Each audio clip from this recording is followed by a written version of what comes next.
嗱，所謂手足口病咧，英文就 hand, foot and mouth disease， 手腳同埋口入邊。咁其實咧，所有嘅兇手咧就都係一隻叫做腸病毒腸病毒 enterovirus 嗰隻引起嘅。嗱，腸病毒其實咧有兩大類，第一類咧係以前我哋一直都好驚嘅小兒麻痹嗰啲病毒，都係叫做腸病毒。但係我哋而家睇到嘅腸病毒咧係另外一種所謂非小兒麻痹嘅腸病毒。而腸病毒咧係點解係腸病毒咧？就當然最常見嘅就所謂口糞傳染啦。患者惹到嘅腸病毒之後咧，會喺個糞便再排出呢啲病毒，然後經過水啊、食物啊、飛沫啊咁嘢俾其他嘅人嘅，咁所以叫做腸病毒。但係腸病毒咧就其實咧就係有好多種㗎，咁我哋見到嘅又係只係其中嘅一種兩種咁樣嘅啫。喺個病徵方面咧，我哋冇辦法分到係邊一隻嘅腸病毒。譬如一個人惹到腸病毒之後咧，佢個病徵咧就大概有6大類嘅。第一咧就所謂我哋最常見嘅手口足啦。咁呢啲咧就係影響幾個地方嘅，就包括咗最常見嘅腸病毒 A16 啊、EV71啊呢兩隻嘅。咁而另外影響咧就所謂眼啦，眼可以有結膜炎紅晒㗎，仲可以影皮膚，就咁皮膚出疹啦。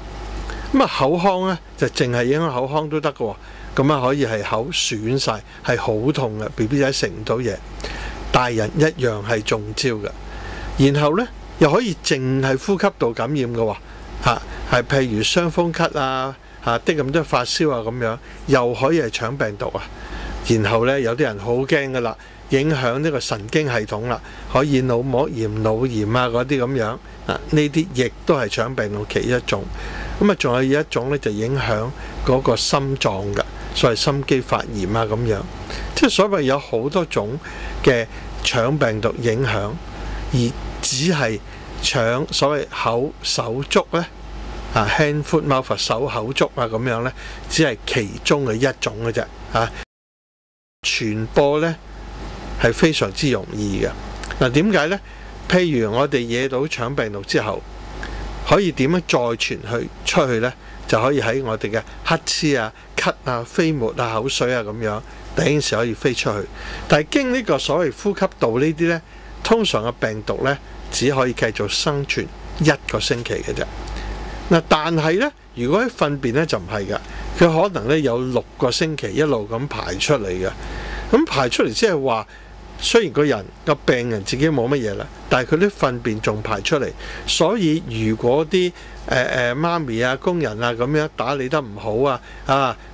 佢啲大便處理完啊、啲尿片啊、屎片之後冇乜點洗手啦，然後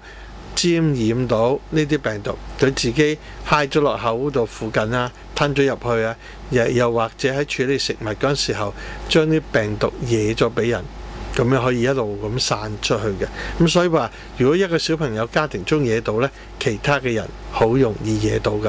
咁同時呢，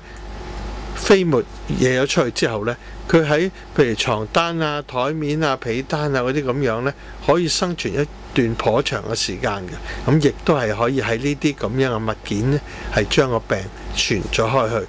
咁我哋時細路仔玩嘅，譬如去玩波波池啊嗰啲咁樣啊，甚至乎係你去游水池有冇可能，亦都係有可能嘅。咁但係我哋游水池呢，就通常已經加咗氯氣啊咁樣，希望呢就係會殺到菌啦。但係波波池啊，好多玩具呢，未必可以咁密去殺菌嘅。咁所以話亦都係好容易惹到呢個病嘅。咁喺呢個病呢，通常呢係喺北半球啊溫帶嘅地方呢，係通常係春天啊、初夏啊嗰啲咁樣。但係譬如喺香港呢，四季根本都唔明顯㗎啦，所以根本全年都有可能。咁譬如喺今年嘅6月啊，咁5、6月呢係非常多小朋友惹到呢個腸病毒㗎，大人一樣有，大人個喉嚨可以好痛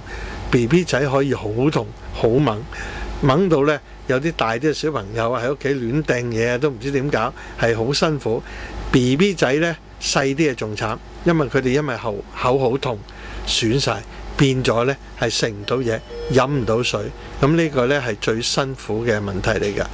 咁但係呢個如果你惹到腸病毒之後呢，我哋係冇話一個好特效嘅藥可以殺死呢啲病毒，我哋只有一個支持性嘅治療，即係話如果佢發燒，我哋俾退燒藥佢啊，佢唔肯食嘢，我哋吊鹽水啊，口好損喺出邊嘅呢，可以有啲藥膏搽下咁樣，係一個支持性嘅治療，係冇一個特效藥。但係另外一方面呢，我哋係未有一個疫苗可以對付佢嘅，因為呢係疫苗暫時尚未成功。咁唯一所謂好啲咁多嘅呢，譬如小朋友惹到係對於一種腸病毒之後呢，佢會有一段時間對啲腸病毒有一個抵抗性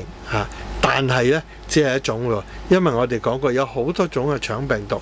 係可以惹到小朋友嘅，譬如佢惹咗A16啦，點知出個 EV71，咁佢咪冇抵抗力啦，咁佢又會惹過啦，咁所以話佢哋係好容易傳染嘅。咁但係好彩呢，譬如而家暑假嚟啦，小朋友都唔使返學啦，喺學校幼稚園交叉傳染嘅機會呢就係少好多嘅。咁所以話呢，咁就係應該呢個病呢，喺暫時呢1-2個禮拜呢係少咗嘅。咁喺屋企呢，就最緊要呢，就係個人衞生啦，無謂將呢個小朋友，譬如佢食過嘅嘢啊、飲過嗰杯水啊，你唔好繼續飲啊。佢有牙刷，你又唔好攞嚟刷完呢個又刷嗰個啊咁樣。咁處理糞便嗰方面呢，要小心啦，個人衞生啦。咁佢要教識小朋友食嘢之前要洗手啊。